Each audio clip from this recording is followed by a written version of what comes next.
7:47, to znamená, že taký je čas a máme piatkové ráno a ja osobne sa musím priznať k jednej veci.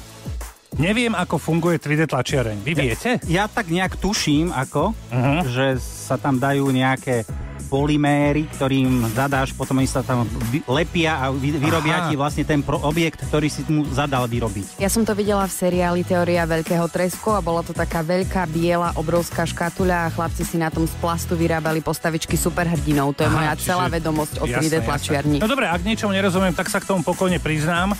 Keď sa povie tlačiareň, tak vidím zásobník na papier, pár klikov a vytlačený text je na svete, tomu absolútne rozumiem, ale 3D to už je na mňa trošku veľa, hlavne keď som si prečítal, že aj vlasy by mohli sa tlačiť v 3D tlačiarni, tak to už skutočne silná. Vidíte, to začalo naozaj zaujímať, lebo by si to mohol využiť. Tak ale zase nevedomosti trošku odpúšťame, lebo nie každý môže byť expertom a je fajn, že si sa priznal. No, nie som expert, ale jedného poznám, Davida Kováča, experta na IT technológie z Google Developers Group Košice. David, 3D tlačiareň, dobre, tak je to nejaký sústruh, alebo CNCčko, alebo čo? Ani veľmi nie, lebo 3D tlačiareň vlastne z tohto plastu alebo z nejakého iného materiálu samotný objekt úplne doslova, že vytlačí, vytvorí ho z ničoho. Vlastne hlava rozpustí ten plast a vo forme vrstiev vytlačí nami daný objekt. Vrstiev to znamená, že nejaké ako keby nitky, ktoré na seba sa napájajú, laicky povedané? Môžeme to tak povedať, že vlastne tá hlava iba ako keby krúžila a robí ten obrys toho objektu a tak vstúpa vlastne do výšky, až vytvoriť celkový ten objekt. Čo dám do zásobníka? Do zásobníka sa dáva zväčša plast v domácich podmienkach a je to plast vo forme ako keby hrubšej nite a tá niť sa následne roztopí v tej tlačiarenskej hlave a už sa to tlačí. Aha, čiže to ja si neprídem do obchodu a nepoviem, prosím vás, dajte mi náplň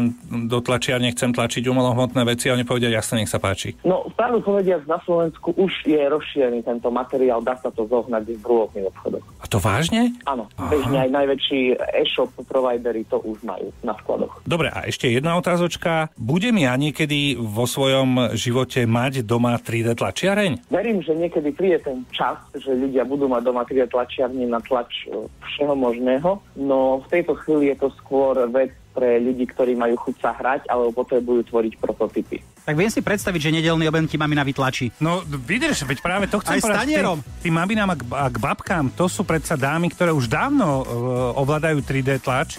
Pretože to rúra. Keď štrikuješ a urobíš ponožky, tak to je vlastne 3D tlač. Ale dobre rozumiem aj tomu, že by si mala plastové vlasy? Lebo potom by ti aspoň nevypadávali, vieš, nemal by si s tým problém. Tak toto bude asi seriál, to som netušil, 3D tlačiareň bude seriál, Zuzana je zvedavá, ja sa teda naštudujem a ja ti to vysvetlím. Ďakujem.